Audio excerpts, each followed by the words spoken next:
सभी दोस्तों को मेरा प्यार भरा नमस्कार। चलिए साथियों, हमेशा की तरह वन वर्ड को आगे बढ़ाते हैं। जैसे पिछले कई दिन से सीरीज चल रही है, अगर किसी ने वो सीरीज मिस की है प्लीज प्लेलिस्ट में जाइए, वन वर्ड सब्स्टिट्यूशंस की प्लेलिस्ट देखिए, आपको सब कुछ समझ में भी आएगा, बहुत मजा आने वाला है। चलिए शुरू करते हैं। ऊबिएगा मत, जब तक फोड़ेंगे नहीं तब तक छोड़ेंगे नहीं, ठान के रख लीजिए, जब तक फोड़ेंगे नहीं तब तक छोड़ेंगे नहीं। ठीक है, तो चलें शुरू करते हैं। फर्स्ट नंबर है अ school for infants and young children. एक स्कूल जो कि इन्फेंट्स के लिए हो और यंग चिल्ड्रन के लिए हो, मतलब नवजात शिशुओं के लिए, छोटे बच्चों के लिए जो स्कूल हो उसको हम क्या बोलेंगे? क्या उसको हम केवल स्कूल बोलेंगे? स्कूल मीन्स तो विद्यालय होता है। नर्सरी को क्या हम बोलेंगे? नर्सरी को हम बोलेंगे बाल कक्ष। क्या बोलेंगे? बाल कक्ष। तो यहां पे अगर नर्सरी की बात की जाए तो क्या नर्सरी राइट ऑप्शन रहेगा? बिल्कुल नहीं रहेगा, क्योंकि नर्सरी का मतलब होता है बाल कक्ष, इसलिए नर्सरी राइट ऑप्शन नहीं रहेगा। इनफैंटाइल का मतलब होता है बचकाना। ठीक है, बचकाना। अब इसमें एक वर्ड आ रहा है किंडरगार्टन का मतलब क्या होता है? बाल विहार। ठीक है, बाल विहार। तो जाहिर सी बात है, जो छोटे बच्चों का स्कूल होता है उसको बोलते हैं किंडरगार्टन। इन्फेंटाइल बोलते हैं नहीं बोल सकते, क्योंकि इसका मतलब बचकाना होता है। नर्सरी संवर्धन कक्ष इसको बोल देते हैं, या बाल कक्ष बोलते हैं। कि स्कूल होता है उसके अंदर देखो नर्सरी क्लास होता है, तो बाल कक्ष बोलते हैं। और इसके अलावा क्या है? स्कूल। तो इसमें हमने समझ लिया कि राइट ऑप्शन हमारा कौन सा होगा? जी हाँ, किंडरगार्टन। इन्फेंटाइल नहीं होगा, नर्सरी नहीं होगा, स्कूल नहीं होगा। क्यों नहीं होगा? सब कुछ आपको बता दिया गया। Policy of a political party. Policy का मतलब क्या होता है? योजना। ऑफ अ पॉलिटिकल पार्टी, जैसे कोई भी पॉलिटिकल पार्टी, कोई भी राजनीतिक पार्टी, जब कह सकते कोई इलेक्शन आता है, आमतौर पर ये तो चोचले उनके होते ही हैं, तो जब इलेक्शन आता है तो ढेर सारी एक लिस्ट निकालते हैं, उसमें इतने बातें, उतने वादे, इतने फलानी चीजें, इतनी ढकानी चीजें, ये सभी चीजें बहुत ही ज्यादा कह सकते कॉमन होती हैं। पूरी कौन करता है आप भी जानते हैं, हम भी जानते हैं। तो ये रही, इसमें क्या इसको हम बोलेंगे? मतलब जो पॉलिटिकल पार्टी, फिर से पॉइंट पे आते, थोड़ा सा भटक गए थे, तो पॉइंट पे आते हैं कि जब कोई भी पॉलिटिकल पार्टी अपना एक कार्यसूची निकालती है, या कह सकते हैं अपने बारे में, मतलब वो क्या करेगी आगे, उसका विजन क्या है, कैसे उसको सब कुछ कवर अप करना है, तो वो क्या बनाती है, उसको क्या बोलते हैं? आप सर्कुलर बोलेंगे? नहीं, सर्कुलर तो बोल ही नहीं सकते उसको, क्योंकि सर्कुलर का मतलब होता है परिपत्र। क्या मतलब होता है इसका? परिपत्र। रिपोर्ट मीन्स तो सूचना होता है। ठीक है, ये भी नहीं रहेगा।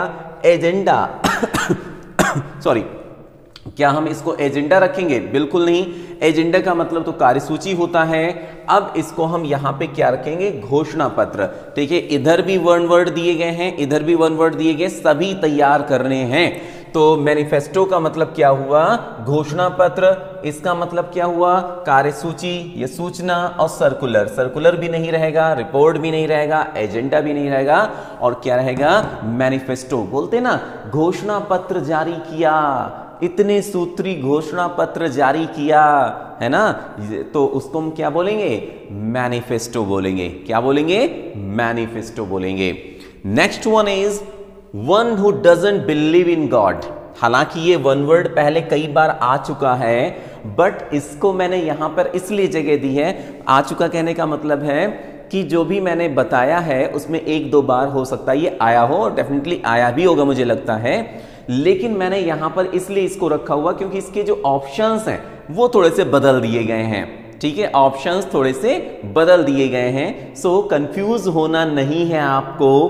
तो देखते हैं, one who doesn't believe in God, एक ऐसा इंसान या कोई भी जो कि ईश्वर पे विश्वास नहीं करता है, मतलब ईश्वर पे उसको भरोसा नहीं है, विश्वास नहीं है, तो उसको क्या बोलेंगे? हाइपोक्राइट बोलेंगे। बेटा, हाइपोक्राइट का मतलब होता है पाखंडी, आडंबरी, झूठा।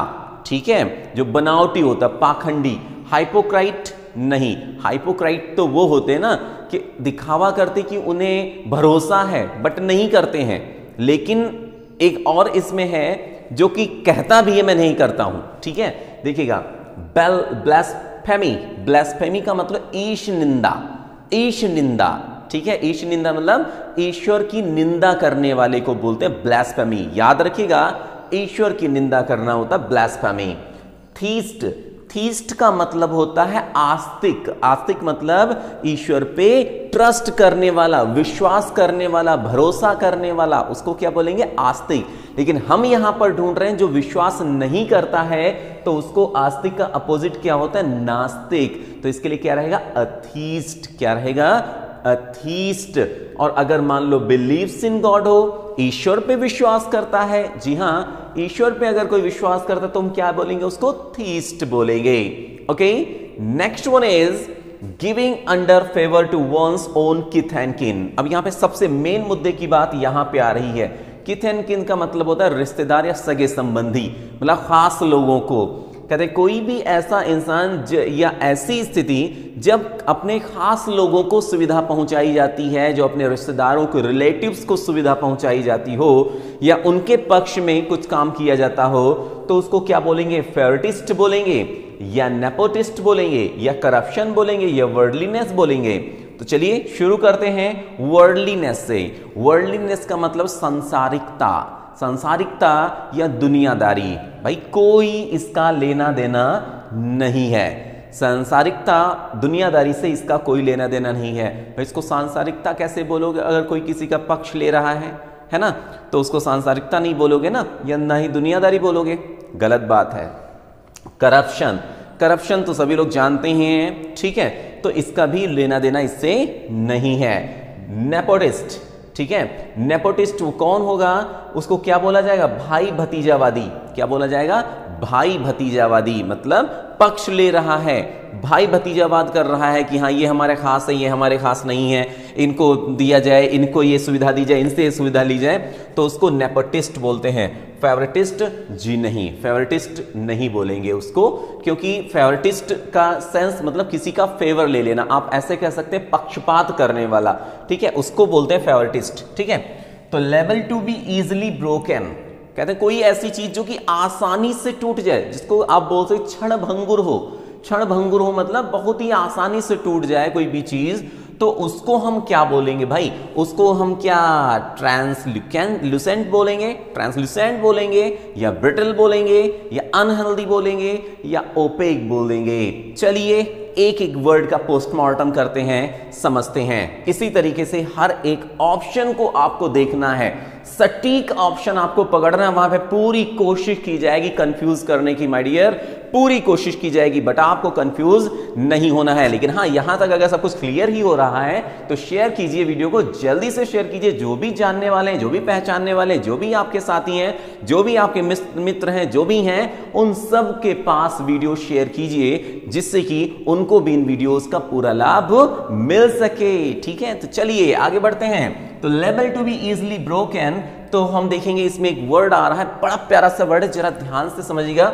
आपका थोड़ा सा मैं समय लूंगा, माना कि कीमती समय है आपका, बट फिर भी मैं लूंगा ही लूंगा। ट्रांसलूसेंट, ट्रांसलूसेंट का मतलब होता है पारदर्शी। ठीक है, याद रखिएगा, पारदर्शी या साफ सुथरा जिसको बोलते हैं, पारदर्शी या साफ सुथरा। अब कहेंगे सर एक और वर्ड है जाना पहचाना, ट्रांसपेरेंट। कहें ट्रांसपेरेंट और ट्रांसकुलेंट में फर्क होता है जी, तो मैं कहूंगा बिल्कुल होता है, होता तो है, तभी तो मैं यहां पे आपका समय लेने वाला हूं। तो ट्रांसकुलेंट और ट्रांसपेरेंट में फर्क होता है। देखो ध्यान से समझना बहुत अच्छी तरीके से। ट्रांसपेरेंट का मतलब ऐसे समझ लीजिए कि आर पार कोई भी चीज जो भी देखी जाए, ट्रांसपेरेंट का मतलब क्या था? पारदर्शी। जब कोई भी चीज आर पार देखी जाए, पूरी साफ सुथरा दिखाई दे, मतलब जितनी लाइट इधर है वो पूरी लाइट उस चीज से होकर दूसरी तरफ पहुंच जाए, उसको बोलेंगे आप ट्रांसपेरेंट। लेकिन अगर पूरी चीज दूसरी तरफ नहीं पहुंच रही है, पूरी लाइट दूसरी तरफ नहीं पहुंच रही, धुंधलापन उसमें आ रहा है, तो उसको आप बोलेंगे ट्रांसपेरेंट नहीं कहिएगा, वहां पे उसका राइट ऑप्शन, राइट वर्ड क्या कहलाएगा? ट्रांसलूसेंट। क्या बोलेंगे? ट्रांसलूसेंट। इसका भी मतलब पारदर्शी होता है।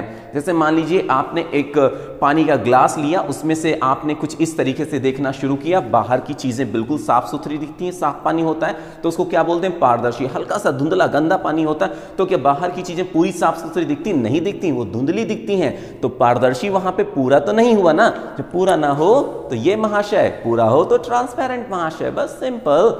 इसके बाद देखते हैं ब्रिटल। ब्रिटल का मतलब क्षण भंगुर, जल्दी से टूट जाने वाला। ठीक है, तो उसको हम बोलेंगे ब्रिटल। अनहेल्दी, मतलब नहीं है ओपेक। ओपेक का मतलब क्या हुआ? अपारदर्शी। देखो 3 स्टेजेस हैं। पारदर्शी बिल्कुल साफ दिखता है, ट्रांसलूसेंट हल्का धुंधला दिखता है, मतलब हल्का साफ दिखता है जिसको कह सकते हैं, और ओपेक बिल्कुल आर पार नहीं दिखता है। A figure with many angles और साइड्स, एक ऐसी आकृति में बहुत से एंगल्स, बहुत से कोण हैं, बहुत से साइड्स हैं, तो उसको क्या हम हेक्सागन बोलेंगे, ऑक्टागन बोलेंगे, पॉलीगन बोलेंगे या पेंटागन बोलेंगे। देखो गन का मतलब है यहां पे आप ऐसे समझ सकते हैं कोण, ठीक है, ठीक है, ऐसे समझ सकते हैं, एंगल्स उसके बोल सकते हैं, साइड्स बोल सकते हैं। अब हेक्सा का मतलब क्या होता है? हेक्सा का मतलब है 6, ऑक्टा का मतलब क्या होता है? 8, और पेंटा का मतलब होता है 5, और पॉली का मतलब होता है मैनी, बहुत से। तो आप खुद सोचिए, बहुत से है ना भाई। अगर 6 एंगल्स और साइड्स कहते तो हेक्सागन, 8 कहते तो ऑक्टागन, 5 बोलते तो पेंटागन, बहुत हैं तो जाहिर से पॉलीगन। मैं पहले ही बोल चुका हूं, बहुत हैं, बहुत ज्यादा के लिए पॉली यूज किया जाता है, और एक के लिए क्या यूज किया जाता है? मोनो यूज किया जाता है। अगर एक की बात की जाएगी तो मोनो, और बहुत की बात की जाएगी तो पॉली, ठीक है। तो यहां पे राइट हमारा क्या रहा? सी में रहा पॉलीगन, ठीक है, क्या रहा? पॉलीगन, मतलब बहुकोण या बहुत से एंगल, बहुत से कोण। Next one is one who eats vegetation, मतलब कोई ऐसा जो कि वेजिटेशन ही केवल खाता है। मतलब वेजिटेशन कहने का मतलब आप समझ रहे हैं ना कि केवल फल फूल पत्तियों से, जैसे मान लो सब्जियां वगैरह का ही, या ऐसा हर्ब्स का ही एक तरीके से हरी चीजों का ही सेवन करता है, तो उसको क्या हम हर्बीवर्स कहेंगे, कार्निवोर कहेंगे, या ओमनीवोर कहेंगे, ग्लूटोन कहेंगे? चले ग्लूटोन से शुरू करते हैं। तो ग्लूटोन का मतलब क्या होता है? पे टू। क्या मतलब होता है? पे टू। तो ये तो है नहीं, क्योंकि भाई वेजिटेशन खाने वाले ग्लूटोन कैसे कहेंगे? ओमनीवोर, ओमनी का मतलब क्या होता है? हाँ हाँ बोलिए बोलिए, बता चुका हूं मैं। जी हाँ, बिल्कुल सही कह रहे हैं। ओमनी का मतलब सर्व, सब कुछ खाने वाले को बोलेंगे, क्या बोलेंगे? ओमनीवोर। और कार्निवोर, जाहिर सी बात है, मांसभक्षी जो भी है उसको कार्निवोर बोलेंगे। और हर्बीवोर किसको बोलेंगे? हर्बीवोर, ठीक है। तो वेजिटेशन खाने वाले को क्या बोलते हैं? हर्बीवोर। तो आई होप सबको समझ में आ गया है, बिल्कुल मजेदार तरीके से आप लोगों ने सीखा है। इसी तरीके से आगे भी सीखते रहिएगा। मैं पूरी कोशिश करता रहूंगा आपकी पूरी हेल्प करने की, लेकिन आप भी इस छोटे से चैनल को सपोर्ट करना बिल्कुल मत भूलिएगा। चलिए मिलते हैं नेक्स्ट वीडियो में, तब तक के लिए keep learning, keep practising and take care.